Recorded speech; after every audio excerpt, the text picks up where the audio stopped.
மாட்டாங்க.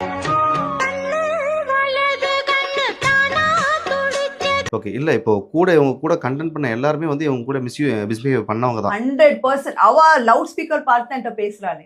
ஓகே. பாரு சங்கர் எப்படி பேசுறான், பாரு இவ எப்படி பேசுறான், விஜய் எல்லாமே. ஆனா அவங்க அந்த பர்சன் என்கிட்ட பேசுறாங்க லவுட் ஸ்பீக்கர்ல. இந்த மாதிரி இவ ஒரு பைத்தியம், இவ போற இடத்துலலாம் நல்லா பேசிட்டு அப்புறம் நாசமாக்கிடுவா. அதே சேலமணிக்கும் பண்ணிட்டு சைவனை வச்சிருக்கா. இல்ல அவங்க வந்து கொலை பண்ற அளவுக்கு மோட்டிவ் இருந்ததா சொல்றாங்க. அதுதான் நான் சொல்றேன். சேலமணியை ஃபர்ஸ்ட் கொலை பண்ண ஸ்டார்ட் எப்படி ஆச்சு, நான் வந்து சேலமணி கூட பண்றேன்ல. நடக்கிற கஷ்டம். வாங்க உழந்துறாதீங்க நண்பர்களே. என்னை நம்பி வந்து காட்டுக்குள்ளே வந்திருக்காங்க. அதனால் வந்து நான் தான் வந்து இந்த காட்டுக்குள்ளே வந்து பத்திரமா கூட்டிகிட்டு போகணும்.